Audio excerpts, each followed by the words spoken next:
Come with us on this journey. Ow!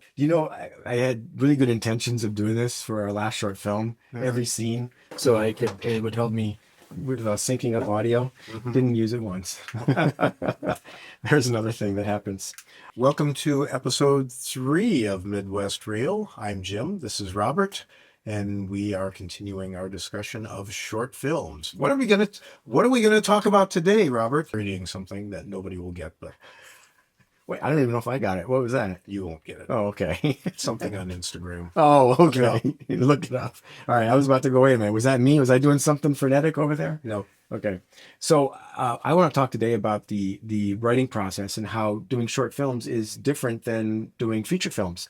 Because obviously with a feature, you can go anywhere from, hour and a half, 4 hours, depending on, I've seen longer movies than that, I suppose. But this is, 5, 7, 8 minutes.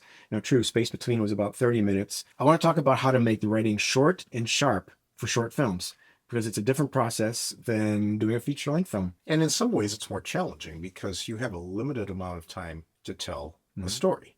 And case in point, I'm used to writing plays, Right. and I'm used to writing plays that are, 2 acts and end up being about 90 minutes. And it gives you a lot more space to develop characters and create situations and plots and subplots and everything else. Where we've done films as short as, well, technically a minute. Right. And the longest one we've done so far, I think Space Between at 34 is the longest, and our first cut of that was 45. Correct. But, it really, you have to get your point across and make everything happen quickly and not waste any time. Which is interesting because, like you said, you've written a lot of full-length plays and also full-length screenplays. So does that annoy you when you have to write something short because you don't have the time to flush out a character? I wouldn't say it annoys me. I think it's a different challenge. Mm-hmm. It's a good challenge because it forces you to really decide what's important, what's most important.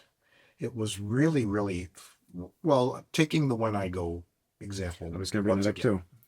To try to make that work, when we did the film version, trying to take 90 minutes and make it 25 or whatever, we decided to do some flashbacks because there was, basically it was kind of the second half of the film that ended up being, the second half of the play that ended up being the film.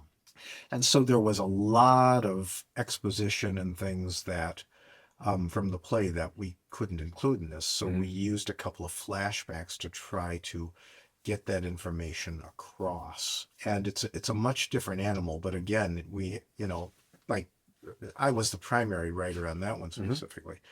And so it's like, okay, what is really important? How do we get this story across and lose all of this stuff? Right. So there were characters that, from the play that weren't in the film and things. And I think if I were to do that over today, I might approach it a little differently, but Interesting. But live and learn. True. Well, because I remember some of the feedback and some of the comments that we got when we did our first screening for that film.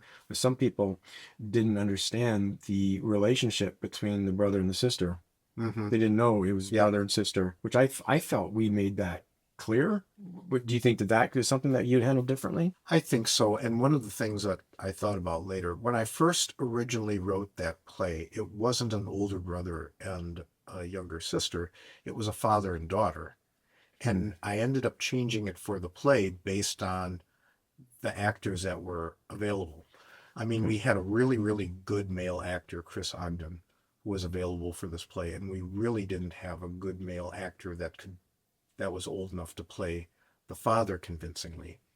And we didn't want to not use Chris because we had him available and we knew he'd do a good job. So the way to get around that, I mean, we cast the play and then I made major changes to the play after we cast it. Right.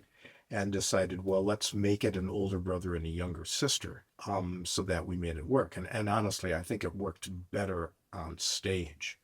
I think that even though Chris is amazing and he did a great job in this film, I think it might have worked better and been clearer to the audience if I had gone back to my original concept of having it being a father and a daughter.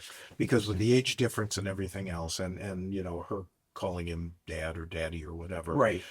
it would have been completely clear and there would have been no question of, are they brother sister, are they lovers, are they married, whatever.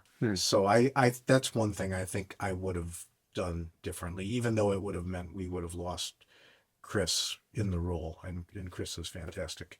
I think it would have made things clearer It in would the have made it, abbreviated script. I think it would have changed a lot too. Yeah, it You would know, have. but I can see why you'd say that, because I think that that's the biggest challenge that we face with some of these shorts is establishing the characters and getting that done. Because I think that we've done it. I personally think we've done it pretty well in some of them. Like even like the 1 minute short that we did, which I know is kind of like a silly spoof. You got to play 7 different characters, but I feel like we established each one of those characters within like 3 or 4 seconds. You got to see the nervous actor on stage is about to sing, the producer, he had his hat and the way the wardrobe, all those things added to it. So, but that's obviously was a little bit more of a comedy, a quick little spoof. But going to the last one we just did, I know some other feedback that we got too was once again the relationship, which I feel was established and explained throughout. The fact that your character lost his wife a long time ago at a young age. Some people didn't quite get the whole concept of that was the wife, or that was the entity. I'm trying not to give anything away Right. for those that haven't seen it, but the whole idea of it being a science fiction element to it, thus the wife, the entity. But I mean, what do you feel in a general way? Do you feel like we established it, or we could have done something different? I have to admit I was surprised by that feedback. I mean, if it had only shown up like on one, feedback sheet, then I probably would have dismissed it. But the fact that, a couple of different people had the same reaction, that they didn't quite understand who the wife was or what the relationship was. I mean, I think that forces us to take another look and say, did we not, make that as clear as we could have? Because I know, I was completely surprised by that. Of all the things I thought I might hear on this film, that wasn't one that was on our radar. But that's why you do test screenings. True. So you get feedback, and then it forces you to take another look. It's like, well, did we do that as well as we could have? Do we need? Because after When I Go, when we got a little of that feedback, we actually changed a line. There was That's right. there was an off-camera line. I'm sorry about your brother. He left a note.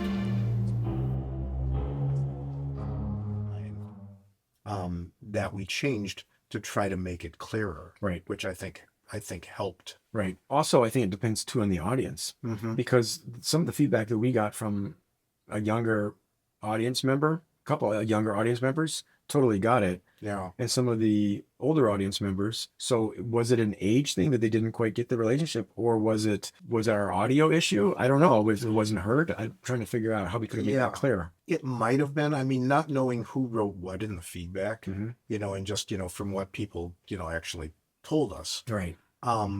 It's hard to say. I suspect there was a pretty fair segment of our test screening audience that weren't sci-fi fans.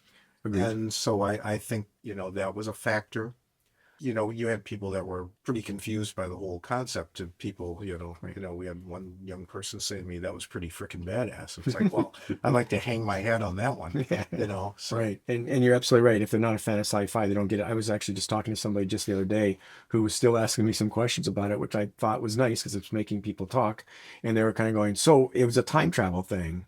And it's not really meant to be a time travel. It wasn't that your character was in a way, sure, but it's not like your character was going back in time to correct something. It was snippets of different times, but not a time, if that makes any sense. Yeah, and you see feedback like that, and you think, well, are there different things we could do with editing to make it clearer, or are there, and there were things even in the editing process where, we discovered that there were certain lines that we thought, may have muddied the issue, so we cut them out. Correct. So there were, Correct. there was some dialogue that we left on the cutting room floor, and I think that helped. Helped a lot.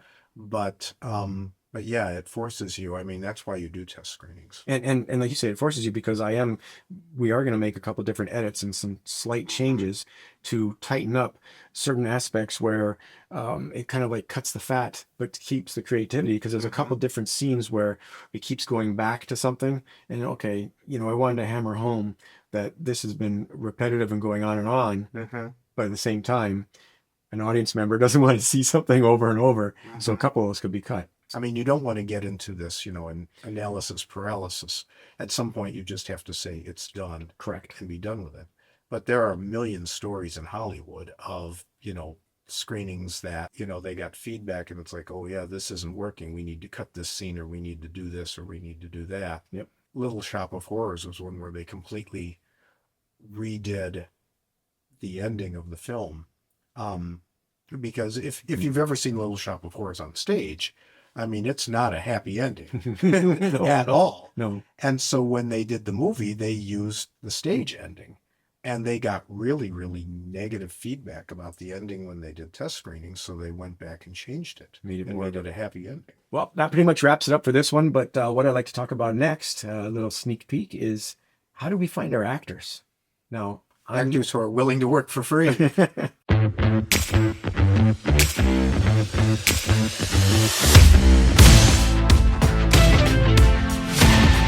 with us on this journey.